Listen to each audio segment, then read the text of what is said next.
Hello everyone, आप सभी gardening lovers का मेरे चैनल में स्वागत है। तो हम सभी के गार्डन में विंटर की तैयारियां जोरों शोरों से चल रही हैं। तो आज का मेरा जो वीडियो है वो रिपोर्टिंग से रिलेटेड है। मैंने बहुत सारे प्लांट्स रिपोर्ट किए हैं, कुछ सीजनल प्लांट है, परमानेंट प्लांट भी है। मैंने कुछ कटिंग से ग्रो किया, वो भी आज मैंने रिपोर्ट किया है। और रिपोर्टिंग के लिए क्योंकि मैंने सॉइल पहले बना के रखी थी, जिसका वीडियो मैं शेयर कर चुकी हूँ, तो बस मुझे इन्हें रिपोर्ट करना था प्लांट्स को लेके।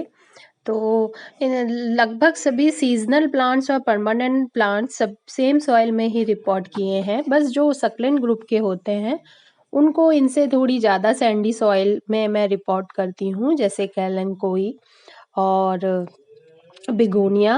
अदरवाइज सभी विंटर प्लांट्स के लिए सेम सॉइल आप यूज़ कर सकते हैं, जिसका मैंने वीडियो आपके साथ शेयर किया था। सॉइल मिक्सचर का जो वो होता है, मेन ध्यान रखने वाली बात वो यही होता है कि वो वेल ड्रेन हो।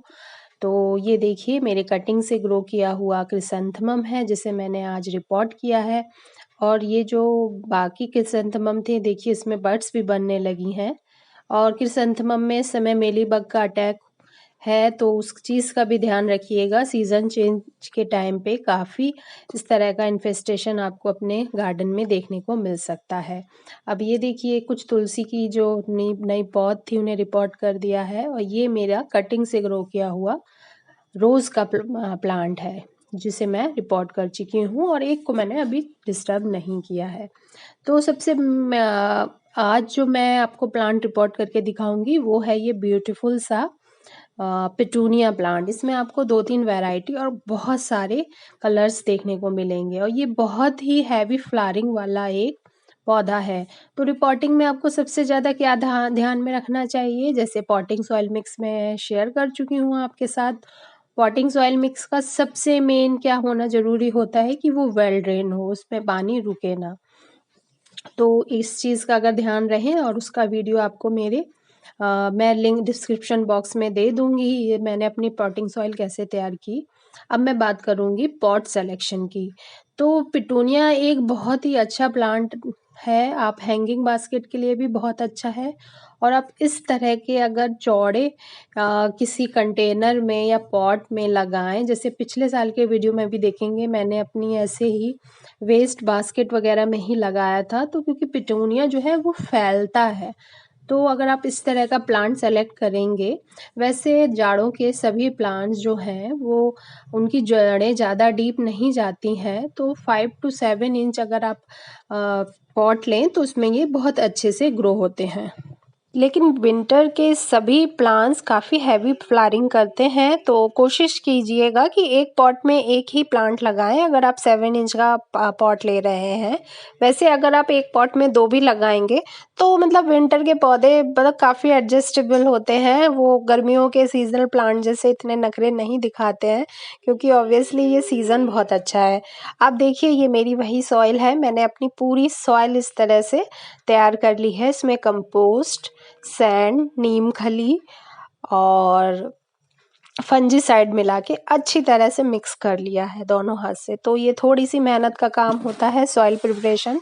सॉइल बना मतलब आप देख सकते हैं लगभग 2 दिन से मेरा गार्डन में पूरा मैस बना हुआ था। कौन सा पौधा किस प्लांटर में लगाएं, काफ़ी गणित लगानी पड़ती है।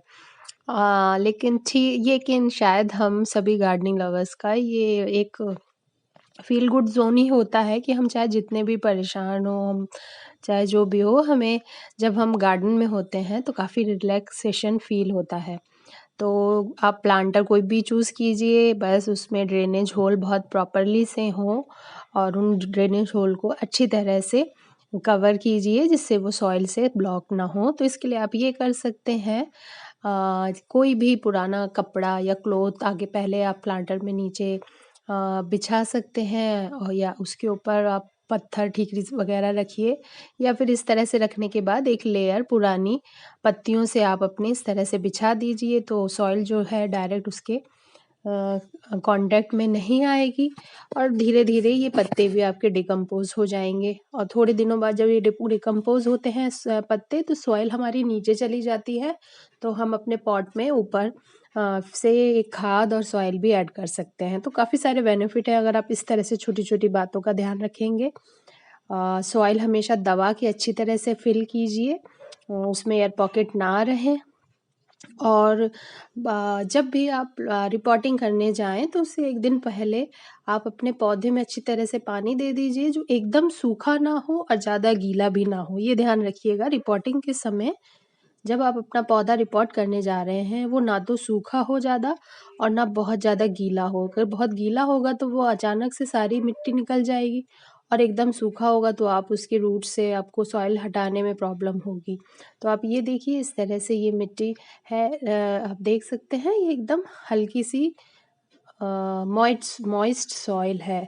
तो अब जो इसकी सॉइल है, जैसे मैं कई बार पहले बोल चुकी हूँ, ये एकदम आप देख रहे हैं भुरभुरी सी सॉइल है, ये चिकनी मिट्टी में नहीं लगे हुए हैं प्लांट। अगर रेड सॉइल या चिकनी मिट्टी में लगे होते हैं तो मैं क्या करती हूँ, पूरी सॉइल उसमें से निकाल के उस सॉइल को भी मैं अपनी बाकी सॉइल्स में मिक्स कर देती हूँ। लेकिन क्योंकि ये नॉर्मल हम लोगों की सॉइल जैसे सैंडी सॉइल में लगे हैं, तो मैं उस सॉइल को इसमें डाल के अब उसकी पोजीशन एडजस्ट कर रही हूँ कि ऊपर की तरफ 1.5 से 2 इंच की स्पेस रहे और अपने प्लांट को मिडल में ही रखते हैं नॉर्मली, जिससे चारों तरफ वो फैल सके। और उसके बाद साइड साइड से ये सॉइल फिल कर दूंगी अच्छी तरह से दबा के। तो यही आपको ध्यान रखना है जब भी आपको रिपोर्टिंग करनी है। इतना ज़्यादा कोई वो नहीं है, लेकिन आप नॉर्मल सॉइल में भी लगा सकते हैं। बस आपकी सॉइल अच्छी तरह से सोलराइज हो और इस तरह से अगर आप भुरभुरी बना लेंगे तो आपका प्लांट काफ़ी अच्छे से चलेगा और आपका प्लांटर जो हो उसका ड्रेनेज होल और ड्रेनेज सिस्टम आप अच्छी तरह से बनाइएगा, जिससे वो अभी तो नहीं ब्लॉक होता है, धीरे धीरे, क्योंकि ये आप सोच लीजिए अप्रैल मई तक इस प्लांटर में मेरा ये पौधा रहेगा, तो इसका जो ड्रेनेज होल जो है वो ब्लॉक ना हो। हमें ये सोच के ही अपने प्लांट को रिपोर्ट करना चाहिए। पहली बार जब रिपोर्टिंग करें तो इन्हें एकदम डायरेक्ट सनलाइट में ना रखिएगा, ऐसी जगह पे रखिए जहाँ 1-2 घंटे या आधे दिन की धूप इसे मिले। फिर 3 दिन के बाद आप पूरे दिन की धूप में इन्हें शिफ्ट कर दीजिएगा, क्योंकि अचानक से फिर वो, क्योंकि इस समय भी काफ़ी तेज़ दिन के टाइम पे गर्मी होती है, तो इसलिए आप इस चीज़ का भी ज़रूर ध्यान रखिएगा।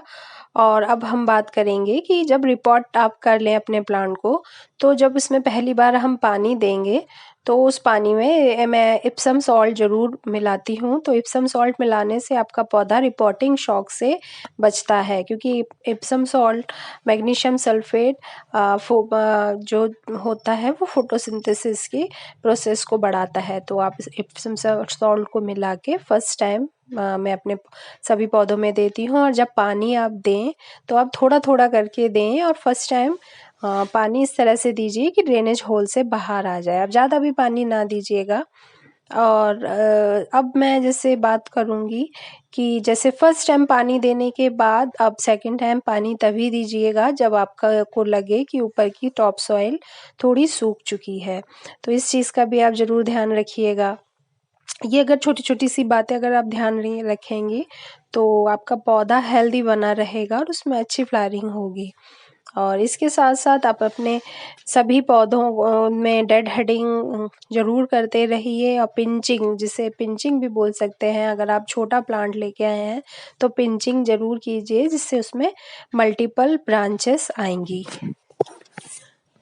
और रिपोर्टिंग के समय अगर आपके पौधे में नीचे की तरफ कोई एक ऐसी स्टेम दिखे या फिर लीव्स पत्तियां वगैरह हों तो उन्हें कट करके हटा दीजिए, नहीं तो वो क्या होता है वो सॉइल से टच करके उसमें फंगल इन्फेक्शन वगैरह हो सकता है।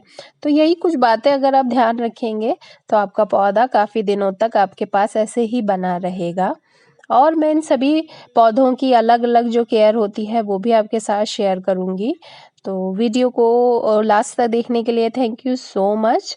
अगर आपको मेरा ये वीडियो अच्छा लगा तो please like, share and subscribe my channel. Happy gardening to all of you.